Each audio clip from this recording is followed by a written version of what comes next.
తాకట్టులో ఉన్న బంగారాన్ని విడిపించి ఆ రోజు ఆన్లైన్ ధరకే కొంటుంది కొమ్మూరి గోల్డ్.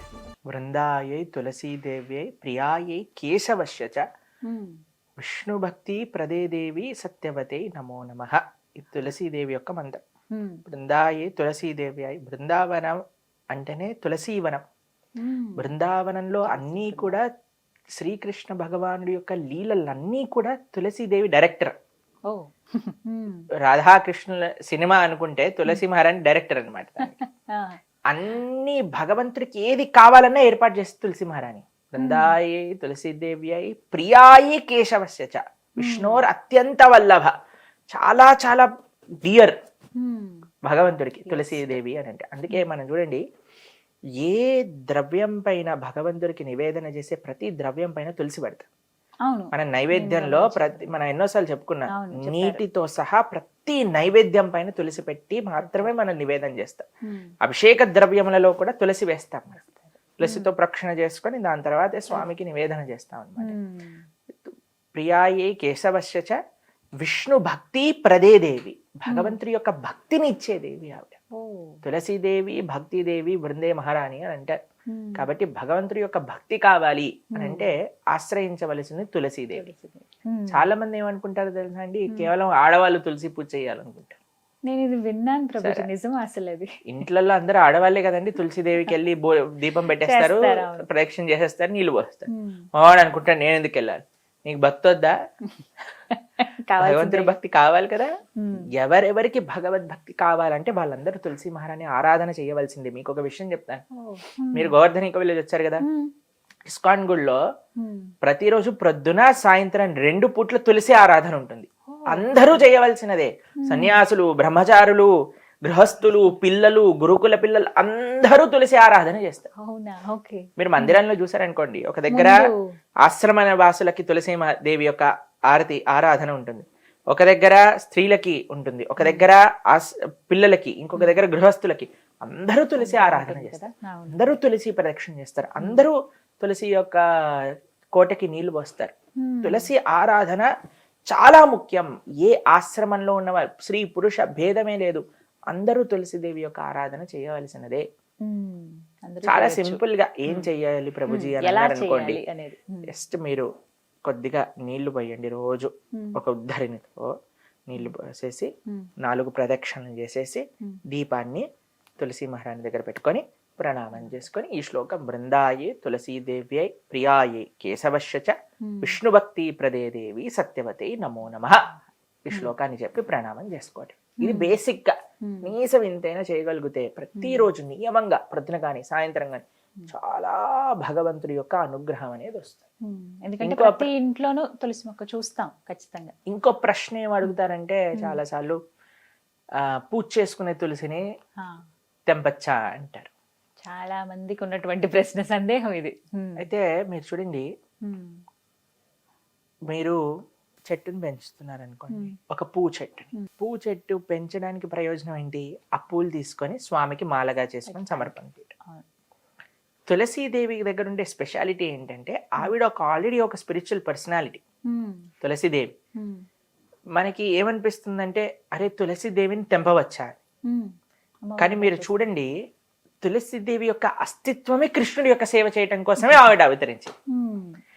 ఎవరి యొక్క అస్తిత్వం కృష్ణుడి యొక్క సేవ చేయటమో ఆవిడ్ని కృష్ణుడికి సమర్పించటంలో ఏం ప్రాబ్లం లేదు కదండి. అంటే పూజించే దగ్గర వస్తుందండి చాలా మంది. ఇప్పుడు 2 పూజ చేయొచ్చు. ఆవిడికి పూజ ఎందుకోసం చేస్తున్నా? మనకి కృష్ణుడి యొక్క సేవ కావాలని చేస్తున్నాం. కానీ ఆవిడ్ని కృష్ణుడి యొక్క సేవలో పెట్టడమే కదా ముఖ్యమైన విషయం. ఏంటంటే పూజించే వాటిని తెంపొచ్చు అంటారు బ్రహ్మాండంగా. ఎందుకంటే తులసీదేవి యొక్క స్వరూపమే కృష్ణుడి యొక్క సేవ చేసుకోవటం కోసం. కానీ ఆ సెంటిమెంట్ మన దగ్గర ఉంది కాబట్టి ఓ 2 తులసి చెట్లు పెట్టుకోవచ్చు. ఒక తులసి చెట్టుకి ఆరాధన చేసుకోండి, ఇంకో తులసి చెట్టుకి ఆ పత్రములను స్వీకరించి, ఆ దళములను స్వీకరించి భగవంతుడి యొక్క ఆరాధనకి ఉపయోగించుకోండి. 2 విషయాలు మనం జాగ్రత్తగా ఉండాలి. ఒకటి, మన గోళ్ళు తలకూడదు. మనం తులసీదేవిని ఇలా వేళ్ల మధ్యలో పట్టుకొని తెంపాలి. 2, ద్వాదశి రోజు తులసి దళములను తెంపకూడదు. ఖచ్చితంగా నియమం. ఇదొక్కటి గుర్తుపెట్టుకోవాలి. ఇంకా మంగళవారమా శుక్రవారమా ఇవన్నీ పక్కన పెట్టండి. ద్వాదశి రోజు మాత్రమే తెంపకూడదు. కారణం ఏమన్నా ఉందా ప్రభుజీ? ఎందుకంటే తులసీదేవి కూడా ఏకాదశి వ్రతం చేస్తుంది అని అంటారనమాట.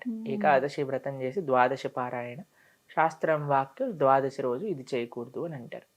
మీకు ఇంకో విషయం తెలిసిన, తులసి పత్రములను స్వీకరించేటప్పుడు తప్పకుండా చెప్పాల్సిన ఒక మంత్రం ఉంటుంది, ఒక శ్లోకం ఉంటుంది. ఇది చెప్పి మాత్రమే తులసి పత్రములను తెంపవలే, అంటే ఒక అనుమతి లాగా. ఒక అనుమతి లాగా. ఆ శ్లోకం మేము ఇప్పుడు చెప్తాం, మీరు కూడా స్క్రీన్ పైన వేద్దురు కానీ తప్పకుండా అప్పుడు వాళ్ళకి మన ఎవరైతే వింటున్నారో వాళ్ళకు కూడా తెలుస్తుంది. చాలా మందికి తెలియదండి. మేము అనుకున్నా అందరికి తెలిసేమో అని, కానీ చాలా మందికి ఈ విషయం తెలియదు. వెంటనే తీసేయటం ఇక్కడ వరకు తెలుసు కానీ మాకు ఇలా తెంపే స్టీలల్లో కూడా వేసుకునే వాళ్ళు ఉన్నారు. కానీ తులసీదేవి యొక్క అస్తిత్వం భగవంతుడి యొక్క సేవ చేసే కోసం, ఆ సేవ కోసం తీసుకునే ముందు మనం ఒక శ్లోకం చదవాలి. ఆ శ్లోకం ఏంటో మేము చెప్తాము, తప్పకుండా ఒకసారి దాన్ని మీరు స్క్రీన్ పైన వేసి చెప్తారు. కానీ తులస్యా అమృత జన్మాసి సదాత్వం కేశవ ప్రియ కేశవార్థం చినోమిత్వాం వరధా భవ శోభనే. ఇదే శ్లోకం. ఈ శ్లోకం చెప్పాలి. ఈ శ్లోకాన్ని చెప్పుకోవాలి. ఈ శ్లోకం యొక్క అర్థం ఏంటి అంటే, తులసి అమృత జన్మాసి, తులసి నువ్వు అమృత జన్మ నీది, అంటే అమృత తుల్యమైన స్వరూపము నీది. సదాత్వం కేశవ ప్రియ, ఎప్పుడు నువ్వు భగవంతుడికి అత్యంత ప్రియమైన.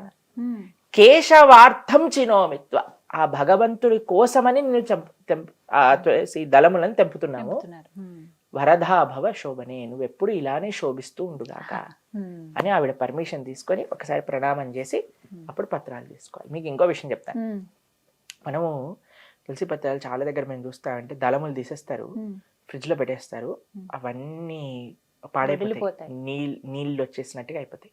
ఇంకో విషయం చెప్తాను, మనం తులసి పత్రములను ఫ్రిడ్జ్ లో దాచి పెట్టుకోవాలి అని అంటే హోల్స్ ఉన్న డబ్బాని యూజ్ చేయాలి. ఎయిర్ సర్క్యులేషన్ ఉండాలి, అటు చలి ఉండాలి, ఇటు ఎయిర్ సర్క్యులేషన్ ఉండాలి.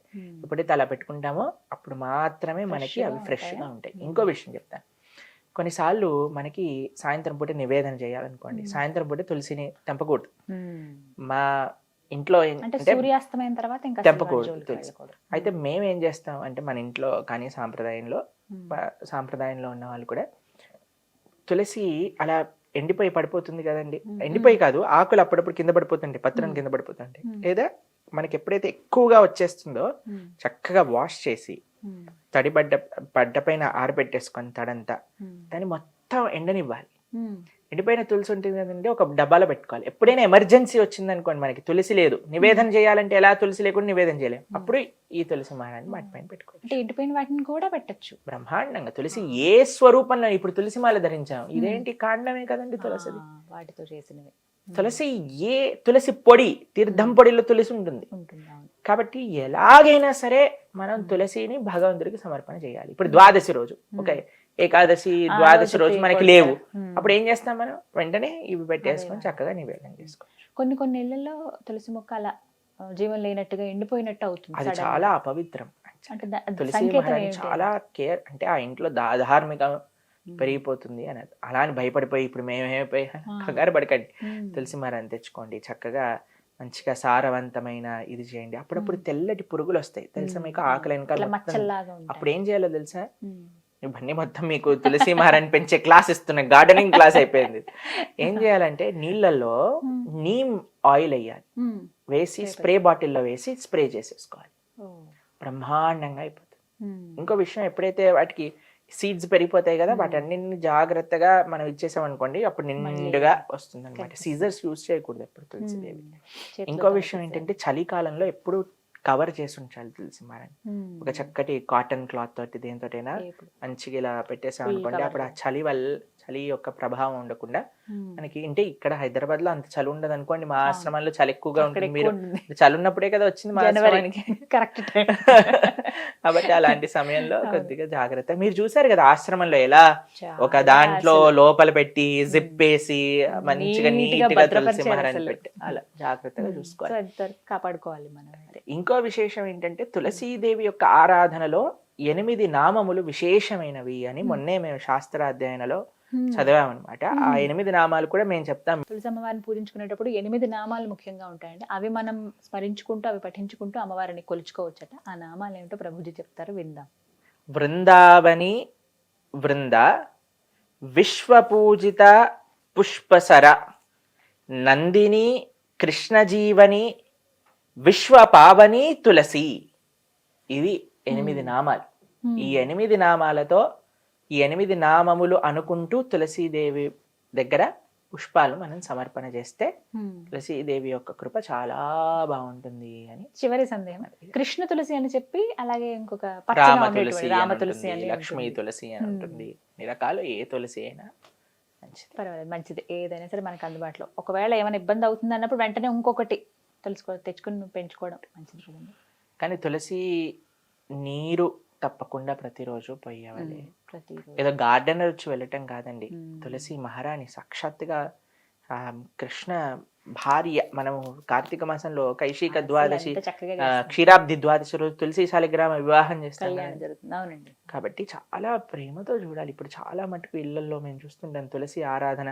మా మా సాంప్రదాయంలో తులసి మహారాణికి చీర కట్టి చూసారా మీరు, ఆలయంలో కూడా ఆ కొత్త కొత్త డ్రెస్సులు వేస్తారు తులసి వేస్తారు మహారాణికి. భలేగా. ఎంత జాగ్రత్తగా ఉంచుతారు. కాబట్టి చాలా భక్తి. పవిత్రంగా. ఆలయంలో భగవంతుడు ఎలానో మన పూజ రూమ్లో శ్రీ విగ్రహాలు ఎలానో తులసి మహారాణి బై డిఫాల్ట్ శ్రీ విగ్రహమే. అంత జాగ్రత్తగా చూసుకోవాలి. చాలా చక్కగా చెప్పారు ప్రభుజీ. హరే కృష్ణ. హరే కృష్ణ.